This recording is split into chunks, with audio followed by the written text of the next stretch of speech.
But the main point is that Sharia, Islamic law, Islamic hegemony must be in place. That's the concept of jihad in the doctrine. And we can talk about verses and so forth. But the second explanation, which I find much more compelling, is not the doctrinal argument, even though it's there. The doctrinal argument is there.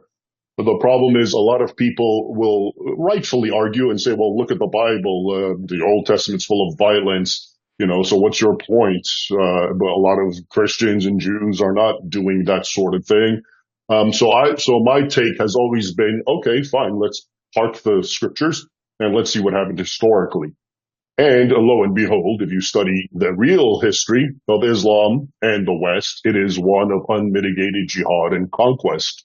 Most people are unaware that in the 7th century, when Islam essentially burst out of Arabia, just from the year that Muhammad dies, 632 to 732, which is the Battle of Tours in the middle of France, Muslims conquered literally almost 3/4 of what was once the Christian world. Most people are unaware that when you talk about Christendom before Islam, the majority of it is in what we now call the Middle East and North Africa, MENA, Muslim world. So Egypt, Syria, Lebanon, Iraq, Jordan, Israel, that land, the PA territories, all of Turkey, Asia Minor, all of Egypt, Libya, Tunisia, Algeria, Morocco, Spain. Okay, all those were Christian and they all got conquered. Spain, of course, is still Christian until they got into the middle of France.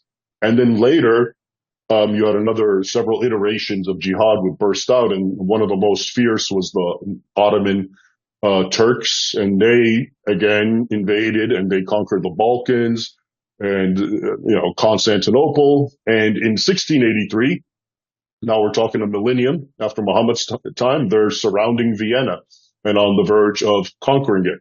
And then there were the mass slave raids that left virtually no part of Europe, including Iceland, untouched.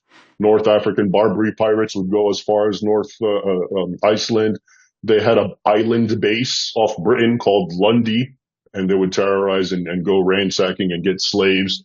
In about a 1 century era, or in the 16th century, there was 1.2 million European white Christian slaves being sold in North Africa. That's just from Barbary. The Ottomans and then the Tatars, the Crimean Khanate and the Golden Horde, which were Muslims, they enslaved multiples and multiples of millions as well. And just to cap it off, America's very first war as a nation is with Muslims thinking again on that same rationale. And it's so very telling because all you have to say, so what I'm referring to, of course, is the Barbary War, first one, which flares out around 1800. But in the years before that, the same Muslim pirates were ransacking American vessels, kidnapping and enslaving soldiers. And long story short, at one point, the U.S. was spending 16% of its federal budget to appease them. So they stopped doing that. And then Thomas Jefferson and John Adams met with one of the ambassadors from Barbary. And it's remarkable because we have preserved his letter to Congress and what he says. And he basically says, we took the time to explain to them we have no beef against anyone, whatever religion. Why don't we work together? Why don't we engage in trade? And then he writes back what the ambassador told Jefferson Adams, which was basically, it is our religion, it is our prophet, it is our Quran. All of these call you the infidel. It is our right to kill you, attack you, plunder you, and any of us who die go to heaven. Okay, so that's straight out of ISIS.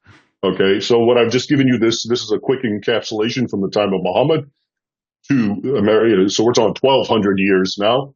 And this is what I said. Let's park the doctrine, the books, the Quran, and let's see what actually happened. And what happened, of course, is just one long, nonstop jihad, different iterations and vicissitudes, of course.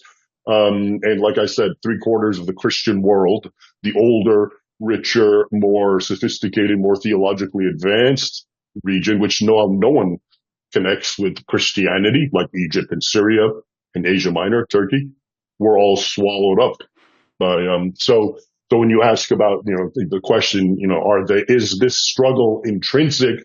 I would say yes, from the Islamic side. Okay. We've seen the doctrine, but the history has been the way it is. The only reason it ever stopped was because it was physically stopped by the West.